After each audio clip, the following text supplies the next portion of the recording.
e entrem. Assim como Jesus entrou em Jerusalém, assim estamos convidados e convidadas para entrar na presença dele, neste culto no Domingo de Ramos.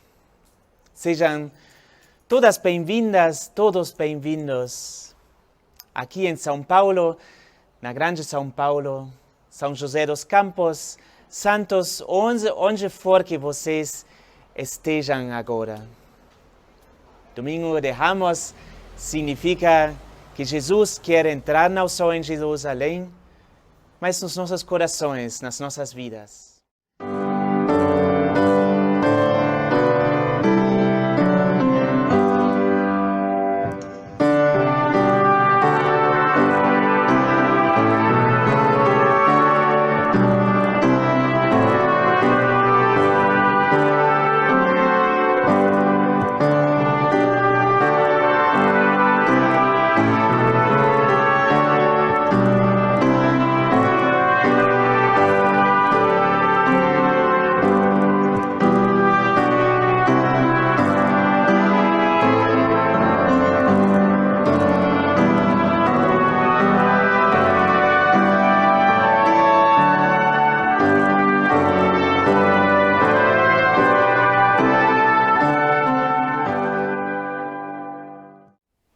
Domingo de Ramos, Palmsonntag, é um dia especial, um dia que lembro com carinho quando as igrejas estão enfeitadas com ramos de palmeiras, ou crianças, pessoas têm ramos nas mãos, porque lembramos da entrada de Jesus em Jerusalém. Uma entrada triunfal, por um lado, e uma entrada a Jerusalém, que significava os últimos dias da vida de Jesus. Essas duas coisas, a alegria e a tristeza que se anuncia, estão neste domingo. Estamos convidados a receber Jesus com alegria no nosso meio, no nosso coração. Cada vez que celebramos culto, como hoje, que estamos unidos na distância, Jesus está no meio de nós. Ele entra no nosso meio, assim como entrou em Jerusalém. E também estamos convidados a acompanhar Jesus nos seus últimos dias de vida. Meditar sobre isso e saber o caminho que estamos tomando até a Sexta-feira da Paixão e até Páscoa. E este Jesus Cristo nos acompanha a nós nesta celebração e nos dias que estão por vir. Amém.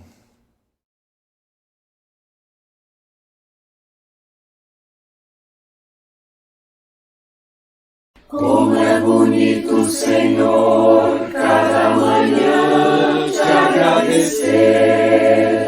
Mais uma vez teu amor vem me chamar para viver. Contigo, Deus de amor, eu quero caminhar.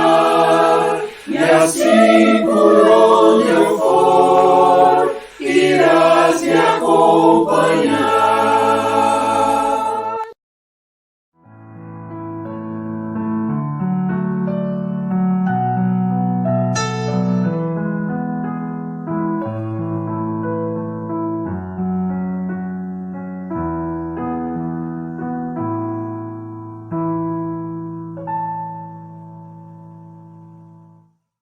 Confissão de esperança. Cremos em Deus. Aos que penavam sob a lei, Ele deu amor. Aos estrangeiros na terra, Ele deu um lar. Às vítimas dos ladrões, Ele deu seu auxílio. Cremos em Jesus Cristo, o Filho de Deus, nosso irmão e Salvador. Aos famintos, Ele deu de comer. Aos que viviam no escuro, Ele deu a luz. Aos que estavam na prisão, Ele deu liberdade. Cremos no Espírito Santo. Aos desesperados Ele dá novo ânimo. Aos que vivem na mentira Ele dá a verdade. Aos que experimentam os terrores da morte Ele dá a esperança de vida.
Ouvimos o Evangelho para este domingo, para o domingo de Ramos.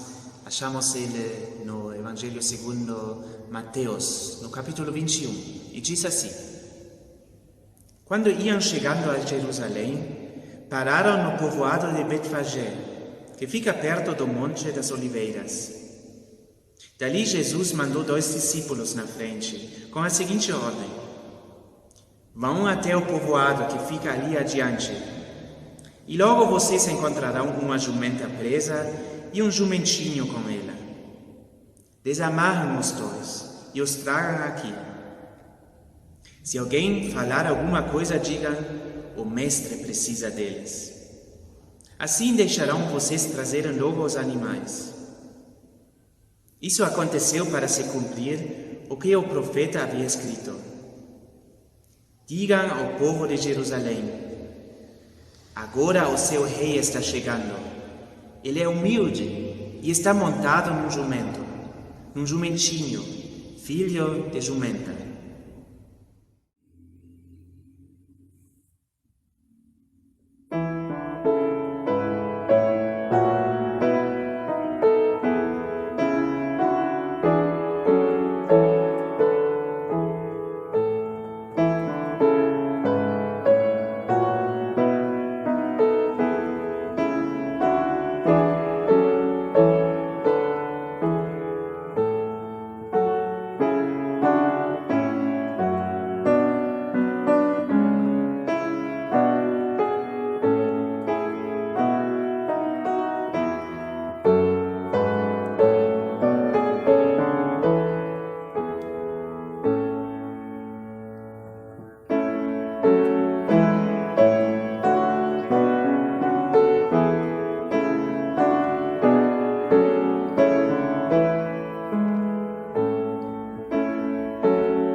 Seguimos a leitura do Evangelho de Mateus para o Domingo de Ramos, capítulo 21, os versículos 6 a 11.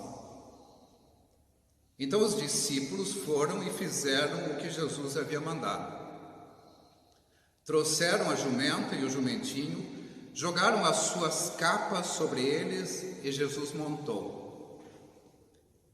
Uma grande multidão estendia as suas capas no chão. Tanto os que iam na frente como os que vinham atrás começaram a gritar: Glória ao Filho de Davi! Deus abençoe aquele que vem em nome do Senhor! Glória a Deus!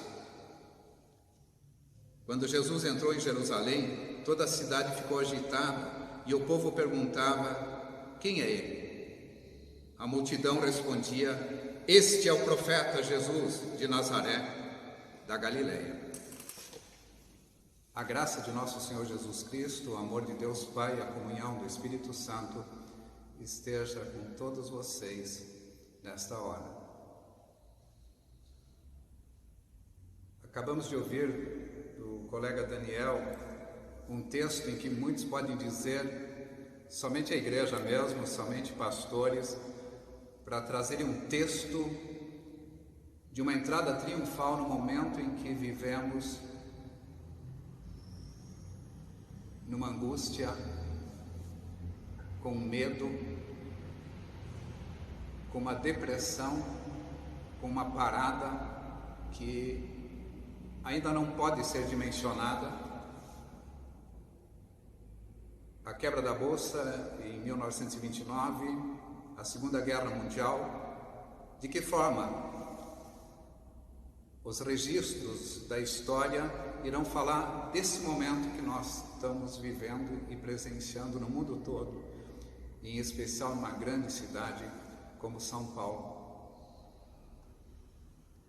Não conseguimos colocar em palavras o medo, a angústia, a insegurança, as noites mal dormidas. O que será do futuro? O que será dos lugares onde ganhamos nosso pão de cada dia? O que será dos nossos governos, dos órgãos públicos que já não davam conta das coisas mesmo em meio a uma normalidade? Grande nervoso, grande ansiedade. E aí, nessas horas em casa, eu percebo pessoalmente como experiências dolorosas e desafiadoras que nós já tivemos na vida se somam e grudam em nós, em nossa alma, em nossa mente, em nosso coração, justamente no momento que tem dimensões enormes que nos deixam acuados. A Bíblia, a Quaresma, a Paixão, a Páscoa, tudo isso deve ser entendido como um roteiro que nos pode surpreender. Fala do pico, de alguém que estava em evidência, fala de como as coisas podem capotar de um momento para o outro, um julgamento fervoroso, lavar as mãos, que na época significou julgamento e que hoje significa salvar vidas. A morte de alguém e a forma de como pessoas, uma vez consumado o que aconteceu, cabisbaixos, constrangidos, se afastam daquele lugar.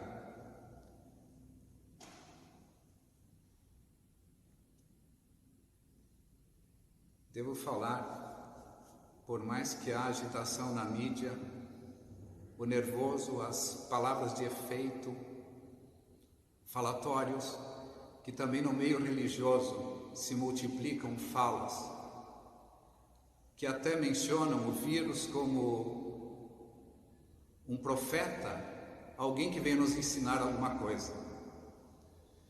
Pergunto a vocês, alguma coisa ruim pode servir de bom pedagogo? É o sofrimento? É o castigo?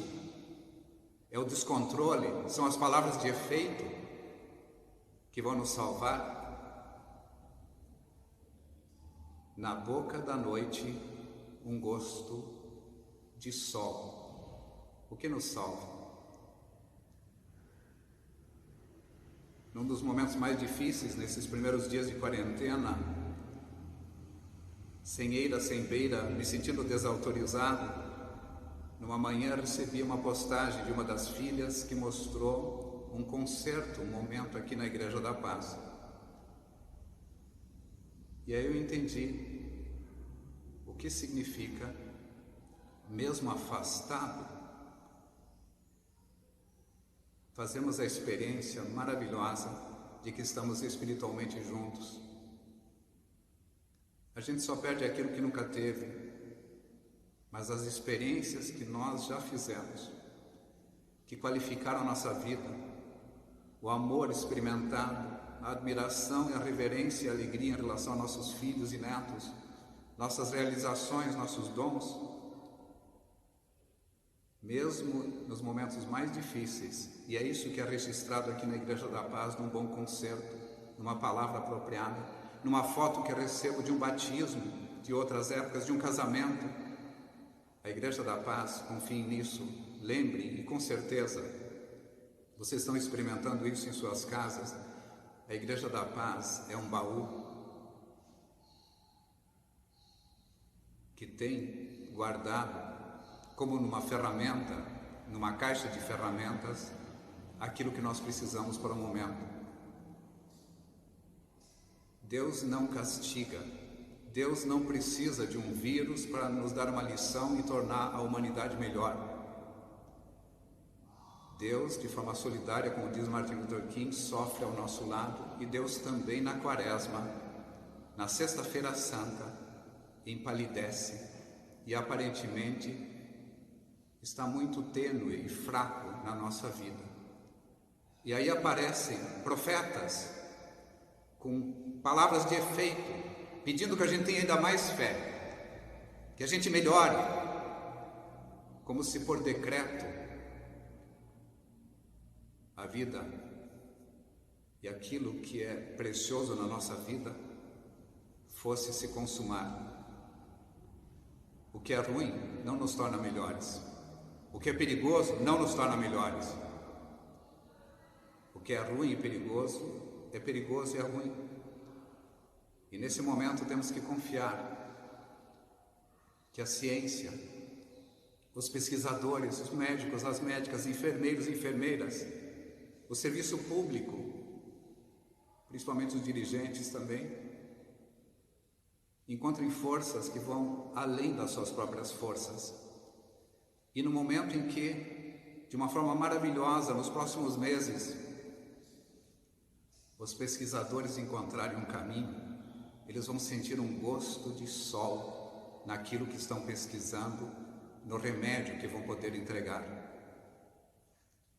E aí nós estaremos todos unidos, porque vamos reconhecer que nós, nas nossas orações, na nossa imensa gratidão por aqueles que estiveram na linha de frente desse momento terrível,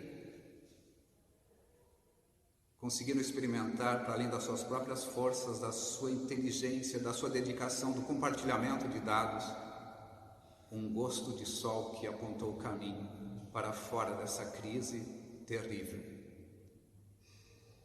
E aí nós, todos juntos, ao folharmos nossos álbuns, ao compartilharmos de forma querida entre nós, no tempo que temos agora em casa, ou compartilhando com nossos amigos, amigas e colegas, vamos descobrir que também entre nós havia um gosto de sol na boca da noite. E essa experiência fará com que logo, logo, lá na frente, possamos nos reencontrar para o abraço que agora é impossível. E nos nossos olhos voltará um brilho que dirá: passamos por isso, para além das nossas forças, porque havia um gosto de sol na boca dessa noite pela qual passamos. Foi Ele que nos resgatou e salvou.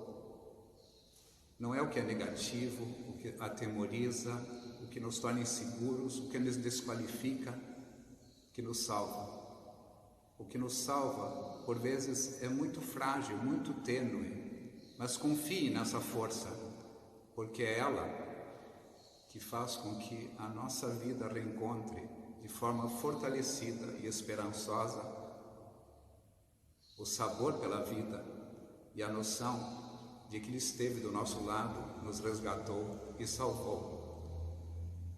Que Deus nos ajude a confiar nesse tênue gosto de sol na boca da noite. Que Ele nos ajude.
Agora nós queremos orar juntos.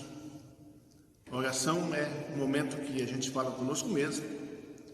É um momento que nós falamos entre nós, você aí, eu aqui. Mas acima de tudo é um momento que todos falamos com Deus. Queremos fazer uma oração e colocar nela as nossas angústias desse dia. Queremos colocar a nossa dor que vivemos nesse momento difícil. Queremos lembrar das pessoas que estão passando por essa infecção, que estão doentes. Outras pessoas que perderam pessoas queridas nesse momento. Queremos lembrar de cada um dos nossos familiares, dos meus, dos seus. Queremos colocar tudo isso nas mãos do nosso Deus, porque nos sentimos muitas vezes impotentes diante disso tudo. Vamos fazer tudo isso e você pode, em algum momento, pensar em uma outra coisa. O que você gostaria que nós orássemos também? Pense aí com vocês. E nós vamos colocar tudo isso na oração bonita que Jesus nos ensinou, dizendo: Pai nosso que estás no céu, santificado seja o teu nome, venha o teu reino, seja feita a tua vontade, assim na terra como no céu. O pão nosso de cada dia nos dá hoje, e perdoa as nossas dívidas, assim como nós também perdoamos aos nossos devedores. E não nos deixes cair em tentação, mas livra-nos do mal, pois teu é o reino, o poder e a glória para sempre. Amém. Nesses tempos que vivemos, por proteção, quase não podemos mais abraçar as pessoas. Um abraço é tão bom, reconfortante e curativo. A bênção é como um abraço de Deus. Ela nos envolve, nos protege. Que possamos aceitar a bênção como um presente de Deus. O Senhor te abençoe e te guarde. O Senhor faça resplandecer o seu rosto sobre ti e tenha misericórdia de ti. O Senhor sobre ti levante o seu rosto e te dê a paz. Desejo a você uma ótima semana.